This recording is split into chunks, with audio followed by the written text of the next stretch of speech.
आज की खूबसूरत खूबसूरत और बाअदब शख्सियत के साथ उनका नाम तो मैं बाद में बताऊंगी। पहले मैं आपको ये बताना ज़रूर पसंद करूंगी कि आपने ना सिर्फ आर्मी में काम किया, आपने अदब पर बहुत काम किया, आपने मुल्क को संवारने के लिए जानी माली दोनों तरह से बड़ी मेहनत की है। सारी बातें उन्हीं के साथ चलकर करते हैं, चलते हैं उसी शख्सियत की तरफ। Retired colonel engineer Mumtaz Hussain साहब, अस्सलाम वालेकुम। वालेकुम अस्सलाम। मुमताज साहब कैसे हैं आप? अल्हम्दुलिल्लाह, अल्लाह का शुक्र है, ठीक हूँ। आपने मुझे कुछ बुक्स अपनी भेजी थी, मैंने उनको पढ़ा और मुझे बड़ा अच्छा लगा कि आर्मी के लोग भी लिखते हैं, दर्द दिल रखते हैं कि सिर्फ वो अपने सिर्फ जंगजू ही नहीं है कि लिखने वाले लोग भी है, क्योंकि लिखते वही लोग हैं जो बड़े सेंसिटिव होते हैं, जो बड़ा कुछ महसूस करते हैं। आपने कैसे महसूस किया? आपका दिल किस तरह चाहा कि मैं लिखाई की तरफ आऊँ? असल में मेरी बैकग्राउंड भी कुछ इस तरह की है जिसमें अदब और इल्म का काफी ताल्लुक था। मैंने आर्मी ज्वाइन करने से पहले एमएससी ऑनर्स एग्रीकल्चर किया फैसलाबाद एग्रीकल्चर यूनिवर्सिटी से, और उस यूनिवर्सिटी ने मुझे बहुत कुछ सिखाया। जहाँ पे इल्मी अदबी मीटिंग्स हुआ करती थी, हम पार्टिसिपेट करते थे। इसी तरह यूनिवर्सिटी में उन दिनों हमारे दौर में स्टूडेंट्स यूनियन बहुत एक्टिव होती थी, और उसके तहत बहुत सारी मीटिंग्स, मुबाहिसे और डिबेट्स हुआ करते थे जिनमें हम पार्टिसिपेट करते थे। देखिए ना, ये मुमताज साहब, ये आपको बुनियाद मिली ऐसी। आजकल तो पढ़ाइयों का चलने बिल्कुल ठीक कह रहे हैं। अल्हम्दुलिल्लाह, वो असल में माहौल वो खत्म हो गया। हाँ। एक यूनिवर्सिटी जो कॉलेज होता था वो स्टूडेंट्स के लिए नर्सरी होती थी, जहाँ पे लोग डिबेट्स में हिस्सा लेते थे। फिर इस तरह यूनियन में जब बैठते थे, ऑफिस होल्डर से डिबेट्स को प्रिजाइड करते थे, डेक्लेमेशन कॉन्टेस्ट में हिस्सा लेते थे। दूसरे कॉलेजेस और यूनिवर्सिटी में जाते थे तो वो ट्रेनिंग होती थी। मैं जाती तौर पे खैर इतना टॉप क्लास को डिबेटर तो था नहीं, लेकिन फिर भी मैंने यूनिवर्सिटी को रिप्रेजेंट किया था। उस वक्त गवर्नमेंट कॉलेज लाहौर में डेक्लेमेशन कॉन्टेस्ट में आए। इसी तरह कई और कॉलेजेस में, सियालकोट में, भावलपुर में सादिक कैडेट कॉलेज में गए, तो कई एक वहाँ की लोकल जो फैसलाबाद में कॉलेजेस थे उनमें हिस्सा लिया। तो वो अब माहौल बदल गया।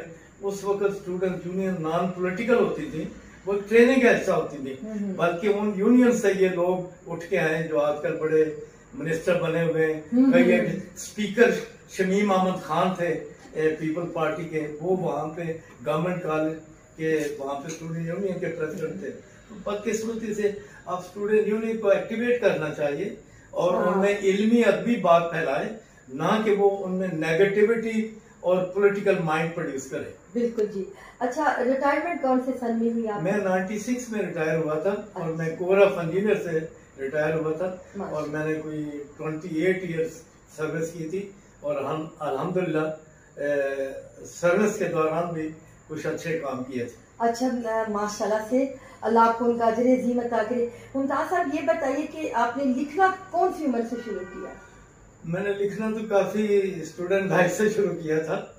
इवन स्टूडेंट लाइफ में मैंने सैयारा डाइजेस्ट में लिखा, उन दिनों था ये जो उर्दू डाइजेस्ट है उसमें लिखा।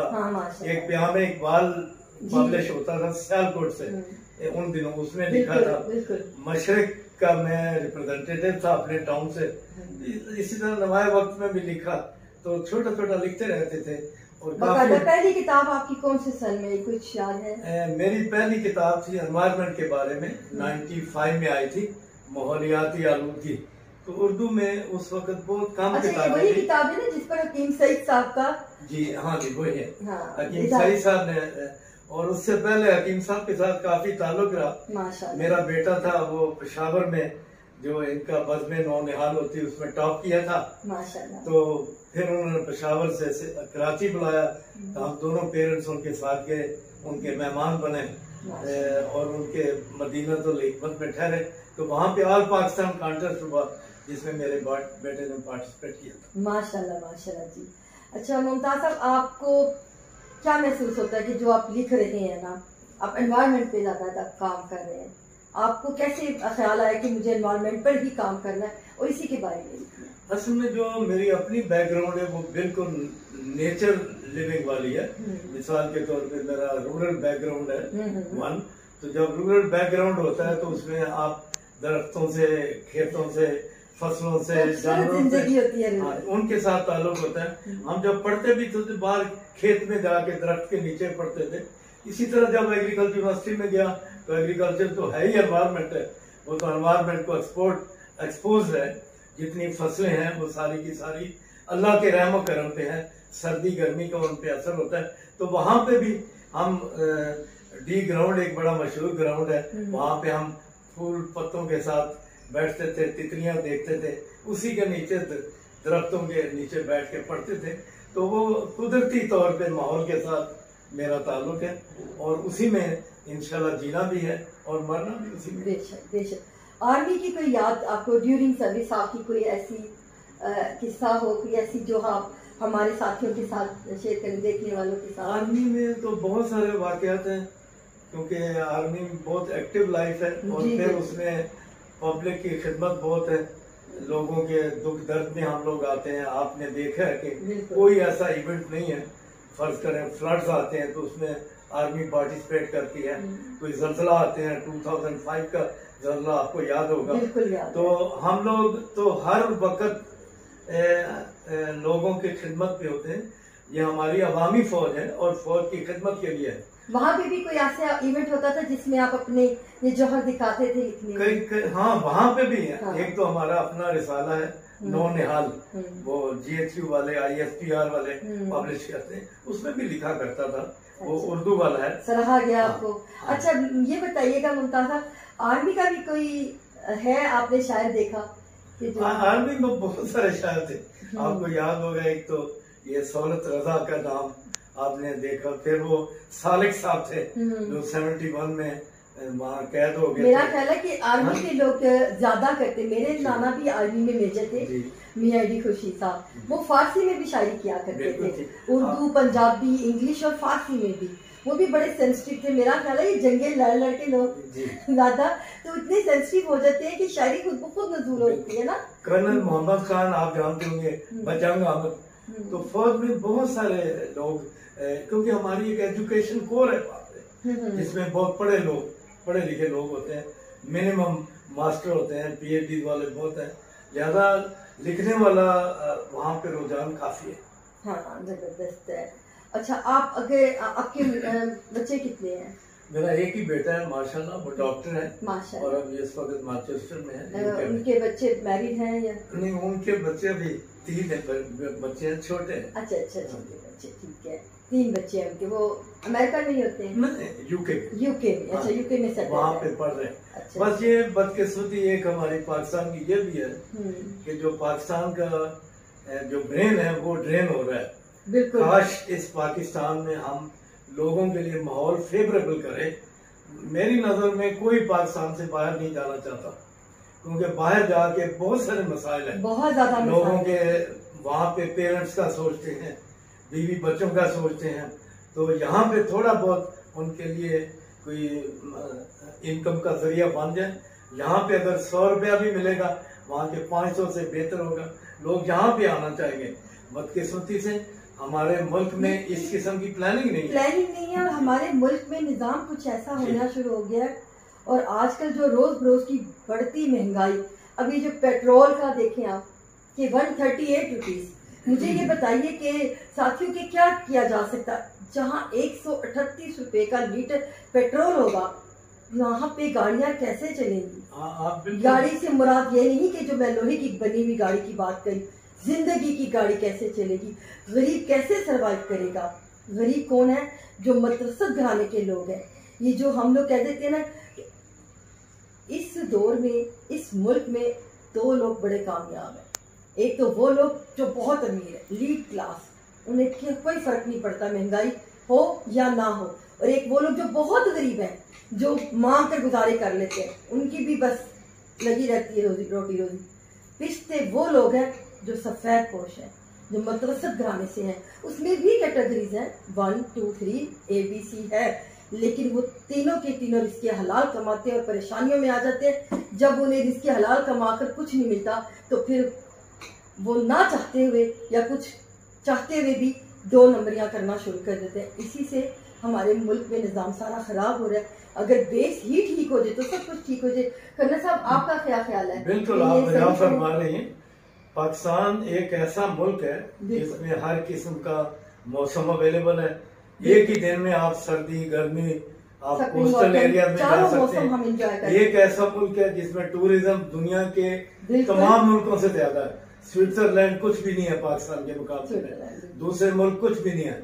हमारे जो नदर्न एरिया माशाल्लाह है, हमारे पास तो सारी पीक्स है, हर चीज है, हमारे सारे पहाड़ है, सिर्फ कदर नहीं करते। काम करने वाले लोग हैं, हम तो 20 घंटे काम करने वाले लोग हैं। बदकिस्मती ये है कि पाकिस्तान में चूंकि प्लानिंग नहीं हुई, जो रिसोर्सेज हैं इसके वो इक्वली डिस्ट्रीब्यूट नहीं हुए अवाम में।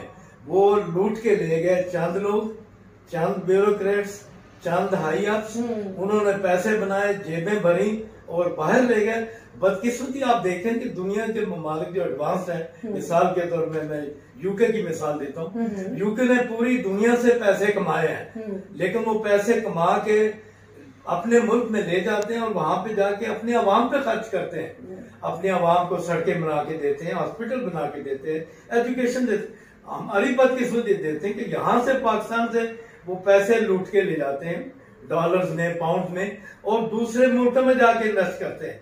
तो ये जब तक के इस मुल्क में आप रिसोर्सेज को बराबर तकसीम नहीं करेंगे, जहाँ पे ड्राइवर भी रोटी खा सके, क्लर्क भी खा सके, सेक्रेटरी भी खा सके। अब ये नहीं कि लेक्चरर ग्रेड 17 में आया है, उसकी तनख्वाह फर्ज करें 100 रुपए है और सेक्रेटरी ग्रेड 21 का 1000 रुपए है, तो ये डिफरेंस नहीं होना चाहिए। अगर वो 100 रुपया 17 ग्रेड का है तो सेक्रेटरी की ज्यादा से ज्यादा 150 रुपया होना चाहिए। चलो सर्विस के साथ, वो उसका एक्सपीरियंस के साथ, ये बदकिस्मती है। इसी तरह आप देखते हैं कि एक बड़ा सेक्रेटरी है, एक बड़ा डिप्टी कमिश्नर है, डिप्टी कमिश्नर का एकड़ों का घर है, किस बात की घर है? बच्चे उसके फर्ज करें दूसरे शहर में पढ़ रहे हैं, इंग्लैंड में पढ़ रहे हैं, बीवी के साथ रह रहे हैं, अब वो एकड़ों का किस बात से? Why this wastage of land और मनी। सो वो लोगों के वहां पे स्कूल कॉलेज बनाए। इसी तरह आप देखें सेक्रेटरी है, एक आध बच्चा है, मकान उसका 10 कमरों का, 6 कमरों का। हाँ। तो ये जो फर्क है ना, हाँ, ये खत्म हो जाना चाहिए। अगर ये आप नहीं करेंगे तो पाकिस्तान का वजूद बड़े मुश्किल में होगा। करना साहब की बात से मैं बहुत मुतफिक हूँ। साथियों, मैंने घर चेंज करना अपना, मेरा थोड़ा सा मैंने कहा चले बड़ा ले लेते हैं कि बच्चे अब बड़े हो रहे हैं तो उनकी शादी ब्याह करनी है। घर को चेंज करना चाह रही थी, मगर मैं बड़ी नाउम्मीद थी। मैं जिस घर पर भी जाती थी, जिस घर को भी देखती थी, वो घर बंद था, वहाँ लोग आबाद नहीं थे, या कुछ घरों में कोई रेंट वाले थे, या कुछ घरों में उन्होंने अपने लोग बिठाए थे कि जी कोई कब्जा ना कर सके। अब पता नहीं कब्जा कौन करता है, हमें क्या मालूम कि चाहे जिनको बिठाया वही ना कब्जा कर ले, या पता नहीं क्या है। बहरहाल मैंने ये देखा कि लोग सब बाहर के बाहर मौजूद है, आउट ऑफ कंट्री, अपने आप को सेटल कर चुके हैं। फिर पाकिस्तान की जमीन को क्यों उन्होंने इतना ज्यादा बाउंड कर रखा है कि कोई और शख्स उसको ले नहीं सकता, खरीद ही नहीं सकता। हम लोग कहाँ जाए कि जो पाकिस्तान से बाहर बेशुमार ममालिक में हम लोग घूम कर आए हैं, लेकिन हमें अपने वतन से प्यार है, हम अपने वतन में ही रहना चाहते हैं। क्या ये हमें सजा है कि हम अपने मुल्क में रहकर भी कोई काम नहीं कर सकते, आज़ादी की सांस नहीं ले सकते, हमारा जीना दोबर हो चुका है? क्या ये बात ठीक है? आप मुझे बताइए। आज करनल साहब के साथ मैं बैठी इनका जो इंटरव्यू कर रही थी तो मुझे ये मौका मिल गया, क्योंकि एक आर्मी मैन हमारे साथ है जिसने अपनी जिंदगी के 28 साल आप लोगों के लिए डिफेंस में गुजारे, आप लोगों की डिफेंस के लिए, आप लोगों को प्रोटेक्ट किया, उसने मेहनत की है। और वो इतने सेंसिटिव हार्ट रखते हैं कि उन्होंने किताबें लिखना, एनवायरनमेंट के ऊपर किताबें लिखना शुरू कर दी हैं। और मेरा ख्याल है कि आप अगर हमारी बातों को सुन रहे हैं तो इसे समझें और इस पर ज़रूर कदम उठाएं। कर्नल साहब, आपका क्या ख्याल है कि ये जो दुखना इतने बड़े बड़े घर इन्होंने बंद किए, इतनी ज़मीनें बंद की हुई हैं, क्या ऐसा होना चाहिए? एक शख्स अपने आप को बाहर भी सेटल करके रखे हुए और यहाँ पे भी, और यहाँ के रहने वाले लोग कहाँ जाए? वो 2-2 कमरों में, एक कमरे, वही बिल्डिंग्स बनती चली जा रही हैं और फिर हवाएं ठीक नहीं है, ताज़ा नहीं है। फिर वही जितना आपको पता है ना, स्टील जितना अंदर जाएगा दीवारों पे उतना हमारे लिए प्रॉब्लम क्रिएट करता है। बिल्कुल आप बता कर रही हैं। असल में अच्छा माहौल सिर्फ वो हो सकता है कि जहाँ पे लोगों को पीने के लिए साफ पानी मिले, खाने के लिए अच्छी खुराक मिले, एक दूसरे का हवा अच्छी मिले।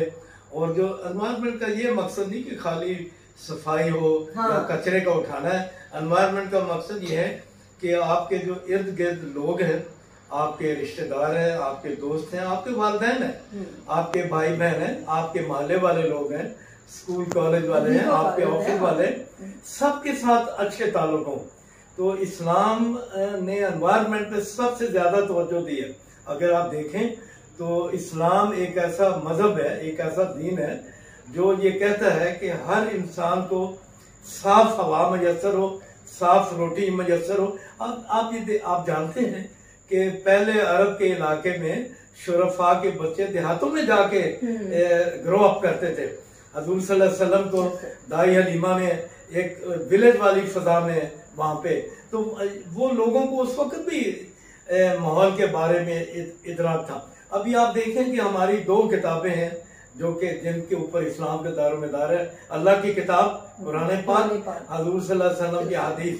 तो आप थोड़ा सा मुताला अगर करें तो कुरान पाक में सिर्फ 7% ऐसी आयात हैं जिनका ताल्लुक अल्लाह की वहदानियत के साथ है, जिनका ताल्लुक अल्लाह के साथ है, जिसमें अल्लाह ने कहा कि मैं एक हूँ, मैं अल्लाह हूँ, मैं वाहिद हूँ, मैं कहार हूँ, मैं जब्बार हूँ। अल्लाह ने अपनी बातें की।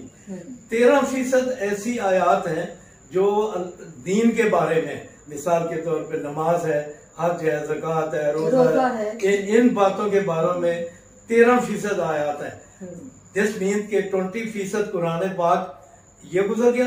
80% जो कुरान है वो सिर्फ और सिर्फ एनवायरनमेंट के बारे में। अल्लाह ने बताया कि आपने जमीन का इस्तेमाल किस तरह करना है, दरख्तों का इस्तेमाल किस तरह करना है, कहना चाह रही हूँ परिंदे किस तरह है, मकान किस तरह है, रोजी किस तरह है। हाँ। एक आदमी फौत हो जाता है, उसकी डिस्ट्रीब्यूशन कैसे होगी जायदाद की, आपने ज़राए इनकम के कैसे करने, आपने अगर ज़राए इनकम सही ना किए आपको ये पनिशमेंट मिलेगी, फलां पनिशमेंट मिलेगी। आप इसमें देखें कि अल्लाह ने कुरान पाक में इस 80% हिस्से में सिर्फ पैसे दरख्तों की बात की है। आपने देखा वत्तीन वज़ैतून, जानवरों के बारे में बात की है, शेर की बार, बेगाल, खच्चर, घोड़ा, गधा। आपने देखा परिंदों के बारे में हुदहुद की बात की, आपने देखा कि चूहे की बात की, आपने देखा कि मक्खी मच्छर की बात की। तमाम अल्लाह ताला ने हमें इतना दिमाग तो दिया है कि हम इन बातों को समझ सके। हम लोग बातें पढ़ते हैं, अब तो नेट यूट्यूब पे इतनी चीजें आ चुकी हैं, कुछ तो अब फेक भी आ रही हैं कि उस पर यकीन मत कर लीजिएगा। लेकिन जो सही चीजें हैं अपने दिल को और दिमाग को तरोताजा रख कर उसको समझने की कोशिश कीजिए कि क्या है इस्लाम, क्या है इस्लाम ने हमें क्या बताया है, और हम उस पर अमल नहीं कर रहे, हम उस पर अमल पैरा है ही नहीं। हमें होना चाहिए कि मैंने इनकी किताबें पढ़ना शुरू की, मुझे मुमताज़ साहब ने अपनी किताबें सेंड की, जब वो मेरे पास आई और मैंने उनको पढ़ना शुरू किया, क्योंकि मैं किताबों पर ज़रूर लिखती हूँ लेकिन तब तक नहीं लिखती जब तक उन्हें पूरा पढ़ नहीं लेती। मैं उनकी किताब पे पढ़ रही थी तो मुझे एहसास हो रहा था कि किसी हसास शख्स की मैंने लिखी किताब पढ़ी है, ऐसे वैसे नहीं कि किसी ने किताब लिख दी और बस अपना नाम साबे किताब में कर लिया। इन्होंने माशरे को देखा, समझा, उसका दर्द लिया, तब इन्होंने किताब लिखी। इन्होंने तब किताबों को लिखा कि हमारा तो पता नहीं हमारे लोग कहाँ जा रहे हैं। आप कई ममालिक में होकर आए हैं, उसके बावजूद अपने पाकिस्तान से इतनी मोहब्बत करते हैं, तो मेरा ख्याल है कि हम लोगों को इस पर अमल करना चाहिए। बहुत शुक्रिया खन्ना साहब आपका।